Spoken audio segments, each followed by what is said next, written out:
AMT liability? And if we're unable to reach a deal on AMT, how would it slow the recovery process? Well, I think the key issue there is, depending on estimates, the original AMT impacted about 1% of taxpayers, and that was 1% by definition of the more wealthy taxpayers, and I think that was its intent.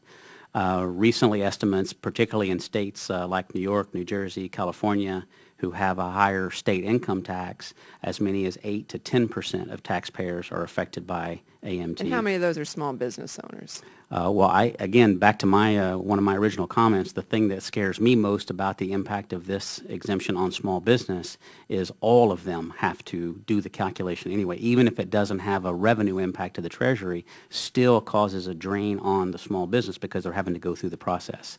But estimates have been as many as 10% of small businesses will be affected by AMT, and overall, 1 out of 5, 20%. Would be affected by AMT. And again, the biggest concern there for me, back to your original question, is that is going to be tax out of their pocket. That is money that they would be using to finance business investment, and whether that's dollar for dollar or that kind of changes their perception or their optimism on their future, the uncertainty involved, all those things put an optimism strain on small business, which then translates back into lower investment. So that's my real concern.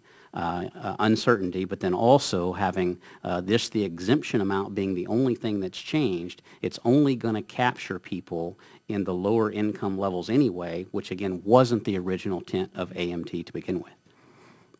Thank you. Mr.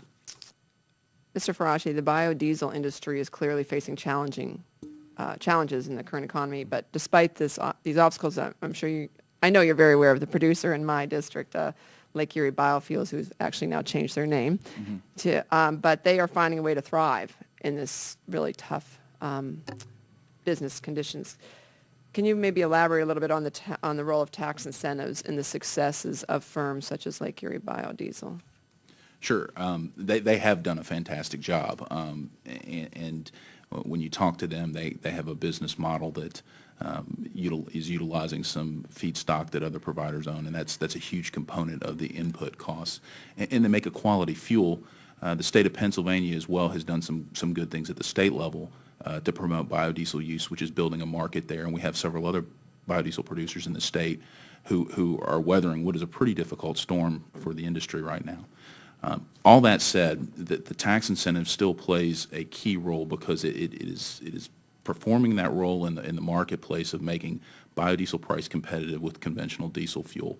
And you have to have that, especially in the absence of the RFS being in place right now, to have consumers purchase the fuel and actually use it in the marketplace. So absent that tax incentive, I think that any biodiesel producer in the country is going to would have a difficult time making ends meet.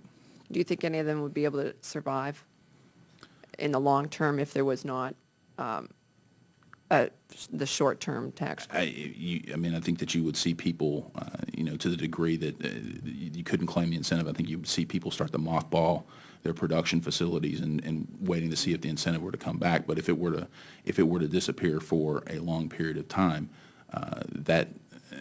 you would see the production cease, and then you would start to lose the production capacity in the country that we have built up since 2004 when we put the incentive in place. And that would be a real shame because we do have the capacity now we have commercial scale production of low carbon, clean burning diesel replacement fuel. We're going to be able to meet the RFS standards in terms of making volume and displacing petroleum. And if that tax incentive goes away, you're just not going to be able to do it. Thank you. I yield back. Thank you.